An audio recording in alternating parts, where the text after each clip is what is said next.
Welcome into the Cactus Golf Podcast, episode number 60. We're saying screw you to the linebackers, no more linebackers. I'm glad, R.I.P. I stopped it all. R.I.P. to that little. I killed it. That little game we were having there. Episode number 60. Recording this on December 5th.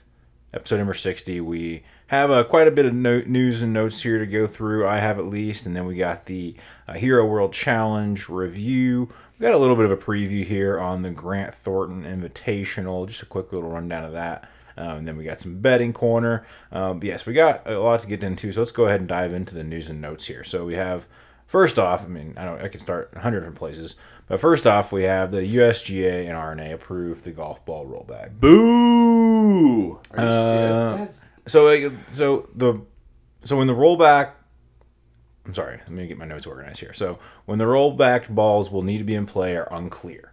So it's kind of unclear when the manufacturers and whatnot are going to have to have those out. But this is different than that model local rule thing that was suggested in March when we first heard about this. So this, which would have given tournament organizers like LIV, PGA, basically could have done their own thing. Yeah.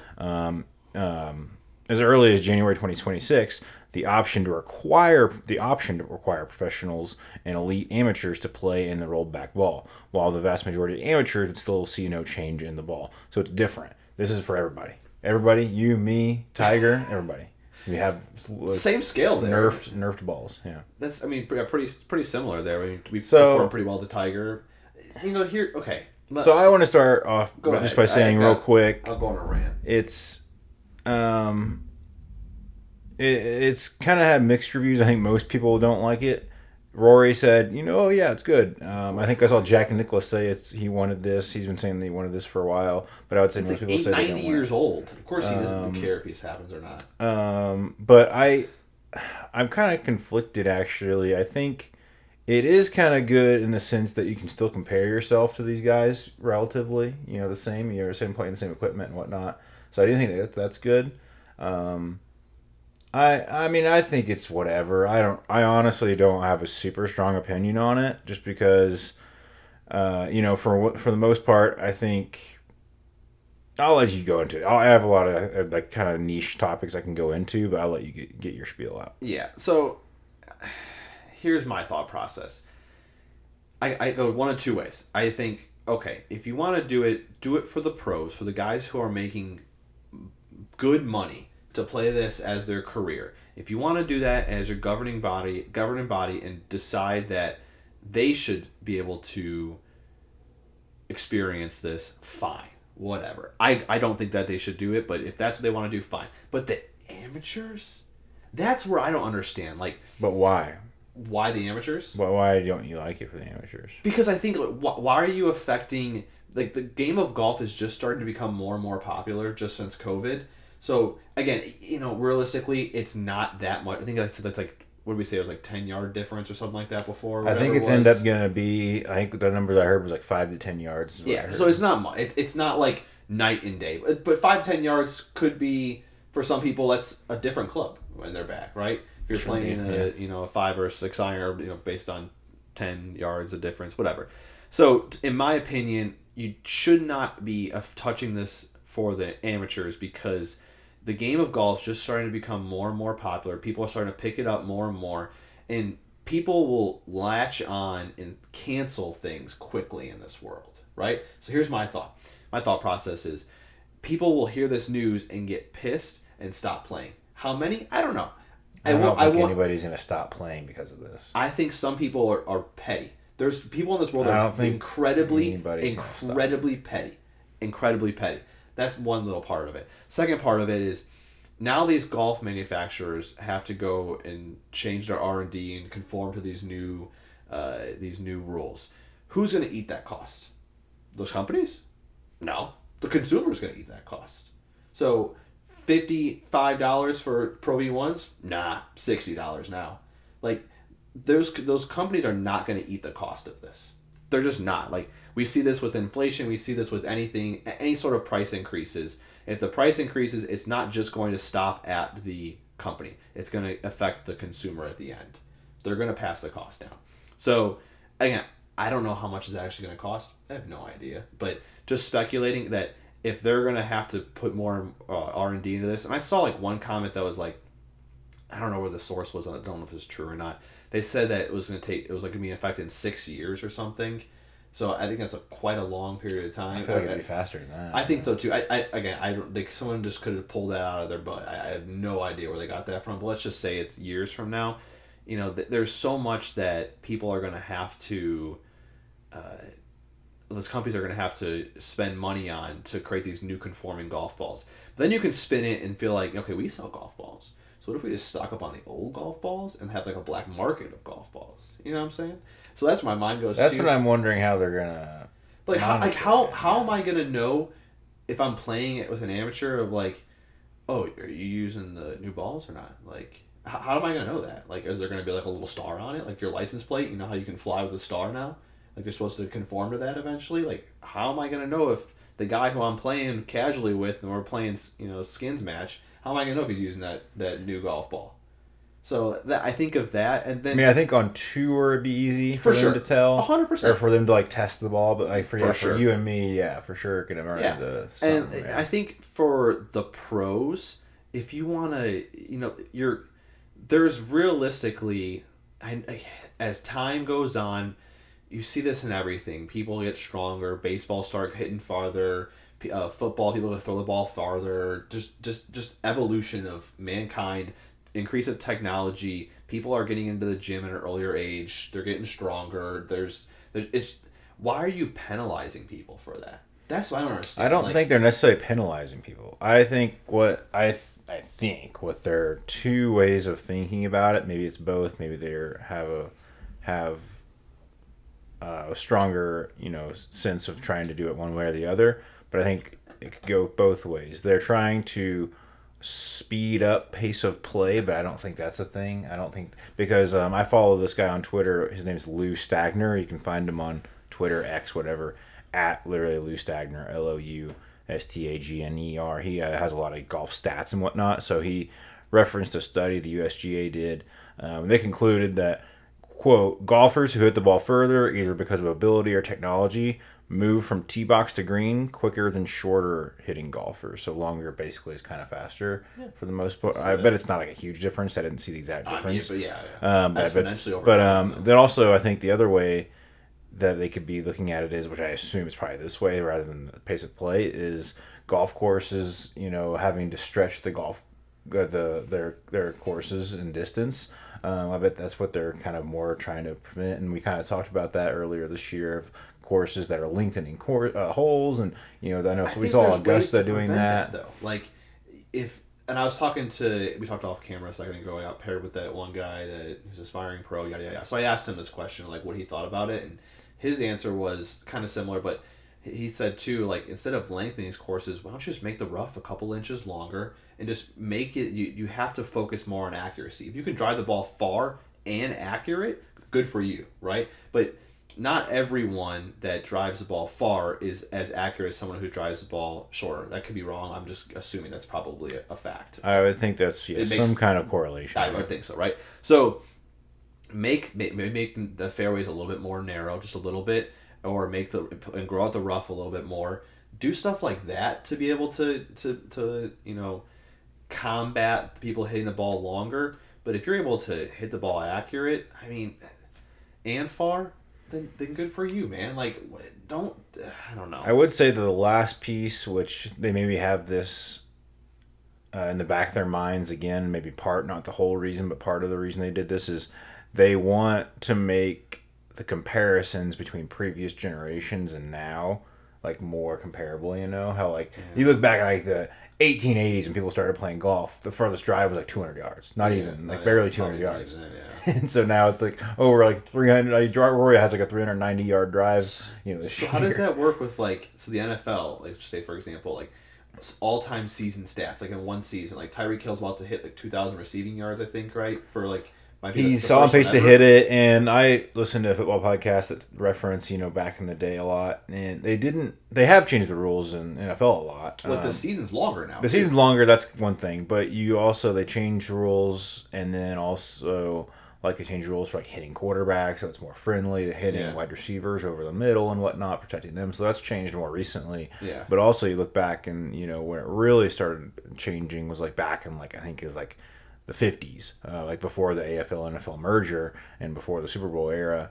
It was like all running, right? And then people didn't pass. They wasn't really like developed yet. People didn't have that skill, and it wasn't really a thing yet. It was like legal.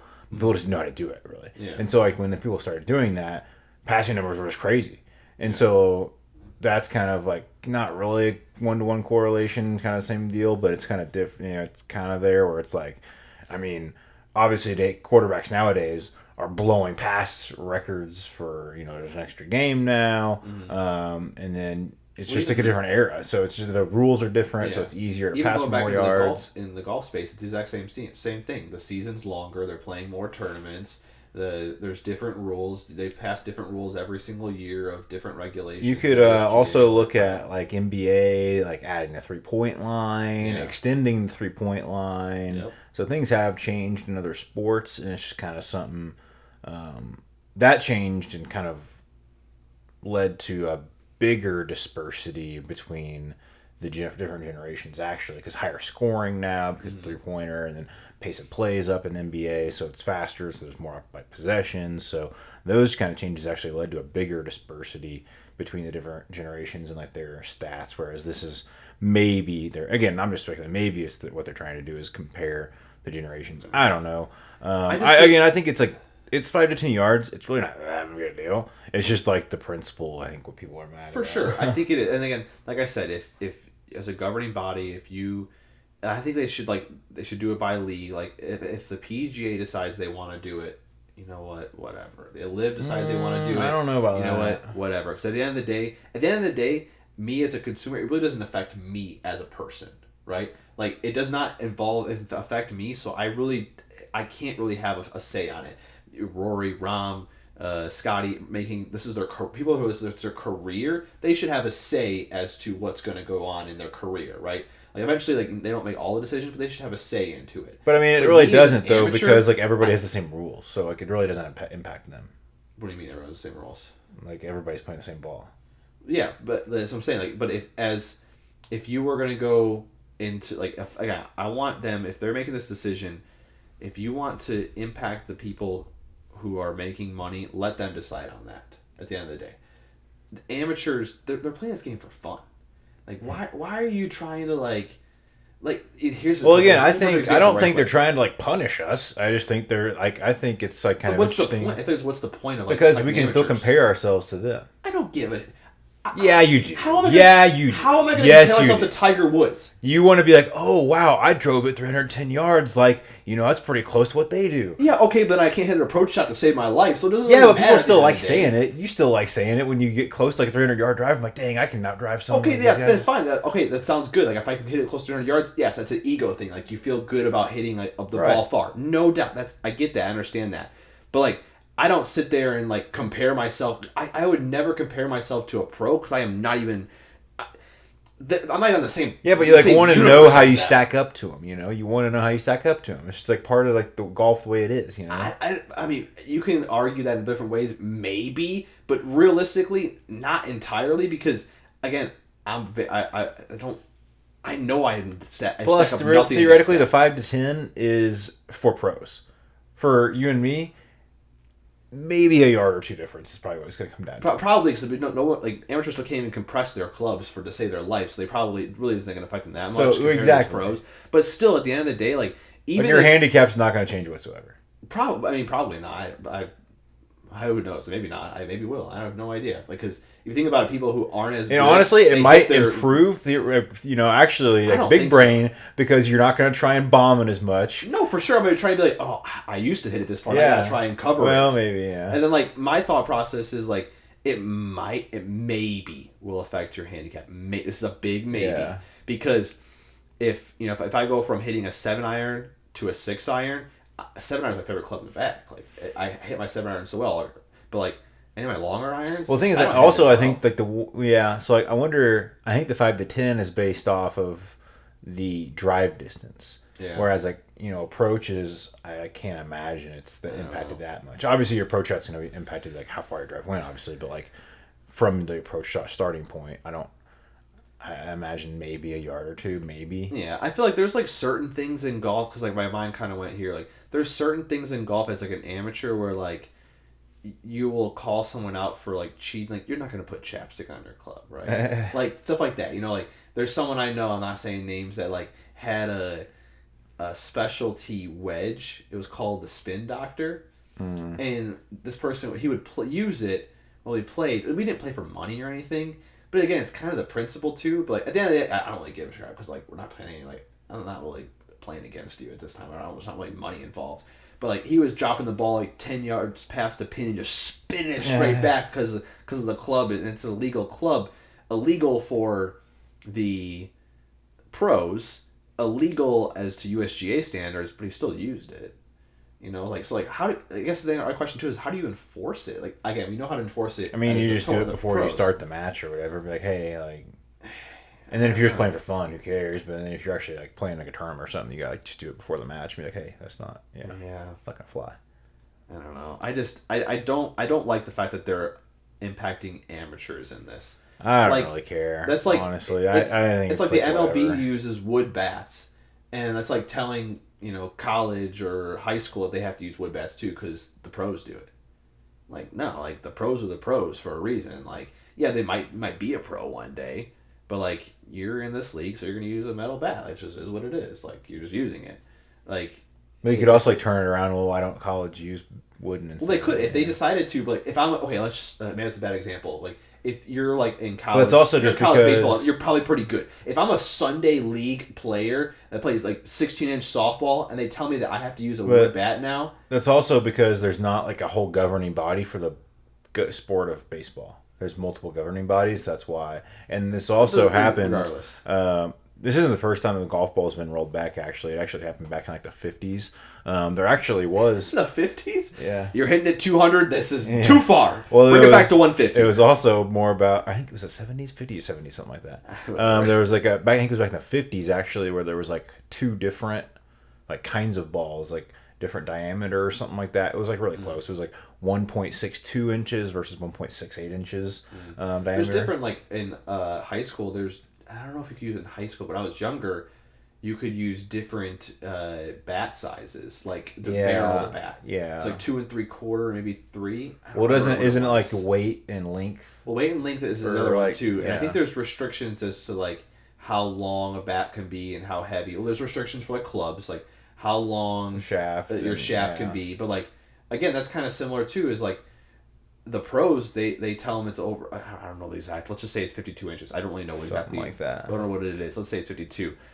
But again, kind of the same thing is like I ain't gonna go take a tape measure out to some dude's golf club on like, Continental over the weekend, like just to see if it's conforming to the USGA like rules. Well, that's the reason like baseball is different because like there's not a whole governing body for the whole sport, which is what golf has basically. So I don't know.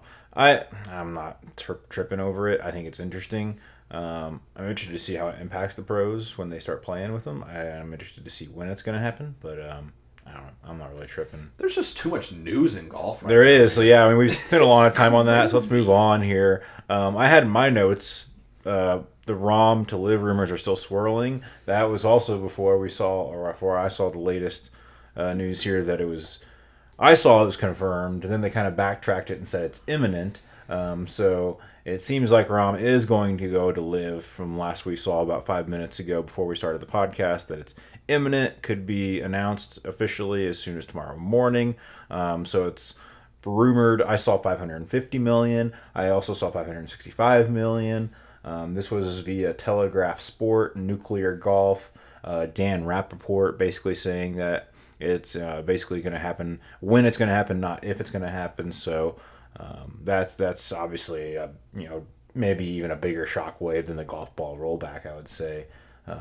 ROM to LIV. So again, it hasn't actually happened, but from what all signs are saying, it's basically a done deal. By the time you listen to this, it might be done. Listen to this, I'm just searching just John ROM LIV right now, and There's nothing new, but yeah, basically the rumors are that he's going to have his own team. He's going to start a new team.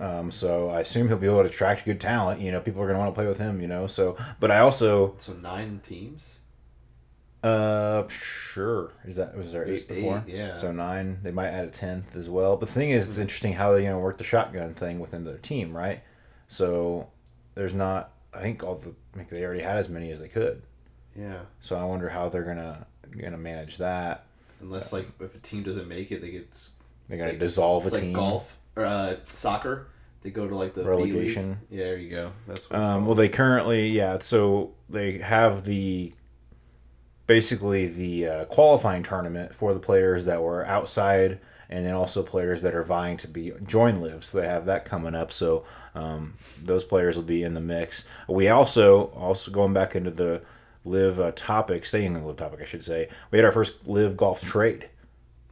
So we have David Puig to the Fireballs traded from Torquay. Torquay exchanges David Puig for Carlos Ortiz. Straight up 1-for-1. That's our first LIV trade ever. So Fireballs is now majority Spanish. That's Sergio Garcia's team. And then we have Torquay. It's fully Latin American with Carlos Ortiz going there. So that would be Mito Pereira, Joaquin Neiman, their team. So I think it's so interesting that they do that. Majority of the team is one. I mean, it kind of makes sense. Yeah, I mean, they're all kind of friends. They probably played together growing up to a certain extent. So I guess it's fine. Yeah. It's just. I mean, I can't think of any other. There's one of the teams that has mixed kind of different countries.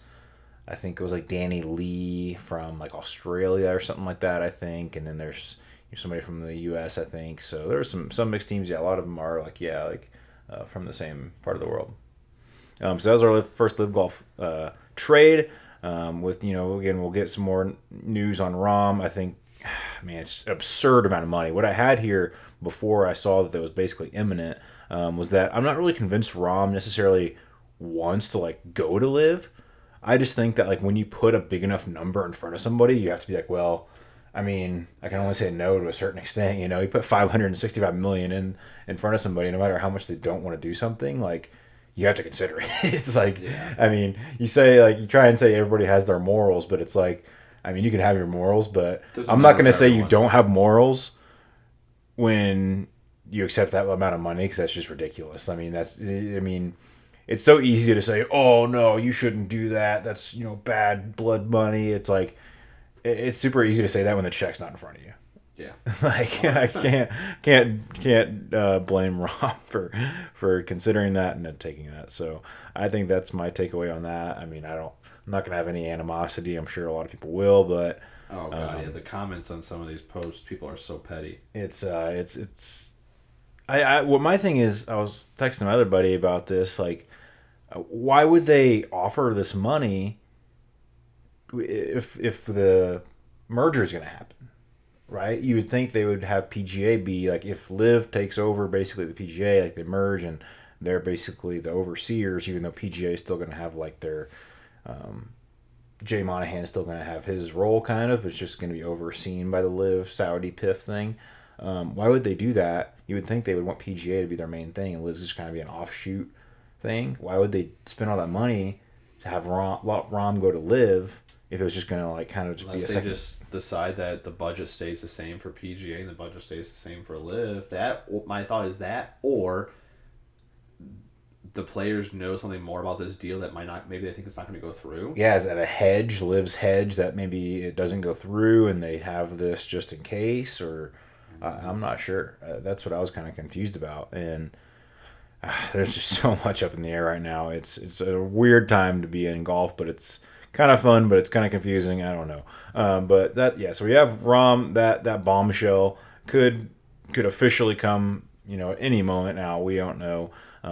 We also have, again, going kind of back to the LIV situation here, Joaquin Neiman wins the Australian Open, so he qualifies for the Open Championship with that win there. We also had Dean Burmeister on the LIV Tour as well. He is part of LIV, but he won back-to-back tournaments on the DP World Tour. So some LIV golfers kind of making some headlines on some other tours recently. But that's all I had for news and notes. So say that's all, but we went, that's the longest I think news and notes section we've ever had. But you have anything else on any of that? No, don't get me started again. No. But yeah, that's all I have for news and notes. A lot coming. Hopefully we get some more clarification on that. You probably will before you listen, or by the time you listen to this. But let's go ahead and get into the Hero World Challenge review. We have Scottie Scheffler reminding everyone why he's the world number one, taking home that the tournament, the dub there at the Hero World Challenge. He wins that at 20 under. Second place, Sepp Straka was at 17 under, so he wins that kind of handily there. Pretty good margins. This is not official PGA event. Not an official PGA event, but it still counts towards his actual career standings record. Like earnings, yeah. Yeah. Well, his earning isn't just if you go to PGA.com, search his profile, it still counts as that's his 7th career PGA Tour win. But I think it's just there's no FedEx Cup probably right. is what the stipulation is there. No, I mean it's Will Zalatoris. Welcome back and got humbled. He got humbled. Shot an opening round 81. Yeah, that's tough. He did shoot a second round 68 though. I did see that 400. But he got last place by I think it was 9 strokes. I think he was second to he was last place and Wyndham second Clark to last was +2. 9 strokes different. So he finished last by a long shot. That's tough. Tiger shot even par. It's nice to see. I think on Thursday he shot a 7 on one hole. I forgot what hole it was though. It was on the back 9. I remember seeing the picture correctly. But it's good to have Tiger back in action. Good to played see all 4 rounds. Yeah, good to see him in his Sunday red. But are we gonna? He's saying that he's gonna be playing a few more tournaments this year, which I'm excited about. And I was talking I wonder if because I'm going to the PGA Championship. I wonder if he's gonna go. If he's gonna play. I mean, he said he's gonna aim for 1 a month, and I would imagine he would try and play the majors. The only thing is, he better make the damn cut because I'm going on Saturday. Oh, shit. And I really want to see him.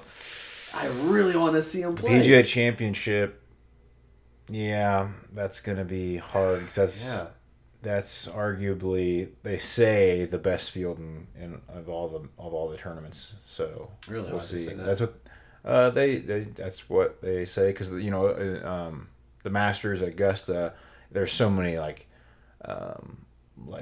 legacy people that are allowed in and whatnot, and everybody that was a past winner that year in. So there's some people that kind of sneak in that just kind of the qualifications just are different for the PGA. I'm pretty sure it's the PGA that they say that about has the best field in golf of all the tournaments, even the majors. I would love to see. I've never seen him Tiger in person, so it would be really cool. Just I'm gonna really hope that he plays well there. But anything else you want to talk about? So the top 10 we can just run down. So Scottie won. Sepp Straka finished second. JT finished solo third. Tied fourth. We had Finau and Matt Fitzpatrick. Jordan Spieth 6th. Colin Morikawa 7th. Justin Rose T8 with Brian Harmon T8, and then Victor Hovland 10th. We mentioned Will Zalatoris did not fare too well, but that's all I had. I was going to run down that top 10 of that 20-man field. What happened with Matt Fitzpatrick and Colin Morikawa? Yeah, so did you see what happened? Do you want to go into it? Yeah, so Colin's caddy, it was Colin, right? It was Xander. It's Colin, right? Colin. His caddy brought out a level, almost in a sense. I heard it was a rangefinder with slope in it, I believe. Oh, interesting. I heard it was something that he was putting on the green to reading slope on the green. Or maybe it was a slope on the green, maybe. Yeah. And then they wrote that down as notes. Correct. You're allowed to do that, but you can't write it down. Is what the violation is. You can take it and look at it, but you can't write it down and put it in your yardage book. Yeah. Is what the violation was. Matt Fitzpatrick turned him in. He snitched. I saw this and I'm like, I don't have anything against Matt Fitzpatrick, but he just looks like a guy that would do that. Yeah. He looks like the kid, the kid in middle school. I don't know what I forget what they call it in UK, primary school or secondary school or something like that, is their middle school, high school. Mm-hmm. But he looks like a kid back in school like that, or the class is over, the bell rang, and he's like, "Oh, Mr. Teacher, you forgot to give us our homework." And then everybody just wants to punch him in the face. Oh, yeah. And they're like, "Oh, thanks, Maddie. I almost forgot to give you guys your homework for the weekend." And everybody just wants to beat Here's your the book kid. report that you have to do. Yeah. He just looks like that kind of kid, Yeah, he does. That's. I wonder if that's going to create some animosity between the two of them, because I mean, it's kind of got to a little bit. He did wrong, right? It's an actual rule. Yeah, like it's not like he, it's some crazy thing that he did. So he broke the rule. It was the right thing to do technically to turn him in, but he's still a snitch. So, is there going to be a little bit of like? I would love to see the full swing documentary. Is it going to be? Are they going to air this? Did Colin confront him in the locker room? Is there some drama behind this now? Is this the next Brooks and Bryson? I don't know. We'll find out. Gotta be a little bit. I mean, he did break the rules, so it was real, and it wasn't like a big event, right? It was just like a little invitational kind of thing, just a 20-man field. Well, if you look at it, it's he cost him money. How many strokes did they take? Two stroke penalty. So he would have been T6. He would have been 1 stroke behind Matt Fitzpatrick, actually. Yeah, tied with Jordan Spieth. So I guess technically cost him money. Cost him a little bit, not a whole lot, I don't think. Not the biggest purse, but that's all I had for the Hero World. We can go ahead and I got 2 truths and a lie. You got 2 truths? I know we're gonna know a lot about Scottie, but I do have it. So I had to dig some stuff up here about good old Scottie Scheffler. Puts his left shoe on before his right. No, it ain't getting that before his left. It ain't getting that crazy. All right, 2 truths and a lie. Mr. Scottie Scheffler, figure out where the lie is. Your current standings before we get started. I'll just do total. You got 11 right and 18 wrong. So, here we go. He uses a Logan Olson putter. He uses TaylorMade irons. He has earned over $40 million on the tour. Well, so the putter is weird because he's changed like 6 times. So, used it this week? Yes. Okay. I do think he did putt a lot better this week. He might have used it in other tournaments. I'm not sure. He did putt better this week for sure. So we'll see if that lasts, if he gets over those woes or not. Because he'll be a force to be reckoned with if he does get over that. Logan Olson, and then he uses TaylorMade wedges. TaylorMade irons. TaylorMade irons. And then has earned over $40 million on the tour. I think he's definitely earned over 40. I think Victor earned almost 30 this year. I think I stumped you here. This one's tough. Yeah, I mean, I'm going to assume he earned over 40. I'm going to try and rule that one out. Where's the lie? Logan Olson's too random, I think. TaylorMade irons? Does he use P790s? I think. All right, I need too much dead air here. Let's say TaylorMade's the lie. It is the lie, but yeah. Why is it the lie? Do you know? Because he's a TaylorMade sponsored athlete. Did he used to use their irons? He actually uses a Srixon 3 and 4 iron, but the rest of his irons are TaylorMade. Okay. So he has a little bit of a mixed bag in a sense there. He is using a Logan Olson putter. I don't know if it's his brand new first tournament ever. I did notice he also putted pretty well. Yeah, so he's used a Scottie before. I know that. Yeah. He also used a the mallets, but I don't know what brand. So I looked up this Logan Olson brand before. I never heard of it personally. They do a lot of custom work. So whatever. I guess that makes sense.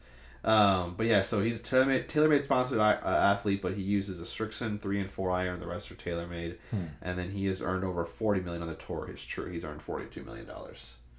So, you got it right. Okay, hell yeah. I also, before we move on real quick, I did see Zalatoris, old shaky hands, is now using that old Lucas Glover putter now. Oh, did you see that? Yeah, he's using the old. They called it. I never seen it called this before, but it's a great way. That's what I'm gonna keep calling it from now on. Is the broomstick? The broomstick. It's definitely it's a great name for it. I didn't even see it. I know exactly what you're thinking. Yeah, I mean 100%. it's the Lucas Glover broomstick. I don't know why I've never heard of that before, but that's perfect. So I'm gonna keep using that because that putter is so dorky. I don't like it, but I mean it is what it is. But and like a broomstick's like a good like. It's like a dig, It's like it's like a lame, your little broomstick over here. Have you ever seen anyone in person use that putter, just casually? I haven't either. Never, not even one time. I've seen. Well, it's got to like stick out of your bag like a sore thumb, right? It looks like we always mess with like my dad and my uncle when they come out here. We put like the sand bunker rake in their bag. And it just like sticks out sore thumb. That's what that putter looks like in the back of their bag. Plus, they're all like mallets, so it's got a big head on it. It's crazy. Oh man, but yeah, old shaky hands. He must not have putted too well. He was 11 over. But let's get into this little weird tournament. We got the Grant Thornton Invitational. So it used to be. I don't remember if you remember last year when we first started. We had the QBE shootout. Yeah. That's what this is replacing. So it's taking its place. It was Sahith Theegala and Tom Hoagie won that last year. So we have a little different tournament. It's called the Grant Thornton Invitational. It's at Tiburon Golf Club. There's going to be 16 teams of PGA and LPGA teams. So there's going to be one player from the PGA, one from the LPGA. They got paired. It's going to be 3 days, Friday, Saturday, Sunday. We got a scramble on Friday, foursomes on Saturday, modified 4-ball on Sunday. I have a few of the featured teams here. I'm not going to go all over 16, but a few of the featured teams were Tony Finau, Nelly Korda. We have Justin Rose, Charlie Hole, Sahith Theegala, Rose Zhang, Ricky Fowler, Lexi Thompson, Cameron Champ, Allison Corpuz. A couple things I wanted to hit on. First of all, Tiburon Golf Club, Greg Norman design. Mm-hmm. That's interesting. Second, purse is $4 million. Third was I've heard of modified 4-ball. I just never looked into what it meant. I've heard, yeah. I didn't look into it either. I've looked at it before, but I forget what it is. I've got it. So it's interesting. It's both players tee off, and then they switch balls for the rest. So like, if it's Ricky and Lexi, they both tee off. Lexi takes Ricky's ball, Ricky takes Lexi's ball, and they just play out the rest from there. It's normal. Very interesting. I also think there's multiple versions of modified 4-ball. It's like there's multiple ways. Could be. This is their modified version. This is like their modified, yeah. Yeah, that's how they're playing their version of it on Sunday for round 3, which is interesting. They'd probably be fun to play with as amateurs. So they're like, got that one buddy who you know is gonna slice off the tee. Like, dude, just put it in play, man. Like you're just begging them just to put it in play. Otherwise, you're scrambling quick. But no, yeah, this is the first time, I think, if I remember correctly, this is the first time ever where we've had a PGA and LPGA co-event where they've played together like this. There's been, I think, one of the teams that QBE shootout last year had like both, but it wasn't all of them. Correct, yeah. I think there was a couple that had we've seen a little bit of cross between LPGA that's players starting to try. We saw Lexi Thompson at one of the events a few weeks ago, a month or so ago. Yep. We've seen them play like one off, but I think this might be the first time they were fully like half and half. Yep. But we have the betting favorite. I have a Finau and Korda at plus 600. Yep. Most of the teams were around that 11 or 1200 mark. Plus 1100 or 1200 was like the meat of where most of the teams were. Yeah. Who are you going with this week? I'm going with Theegala and Zhang. A little further down the board. But yeah, I think it's I think they had a good price, especially for who I think how quality of their golf, and I think the price on them was good for show up in betting corner for sure.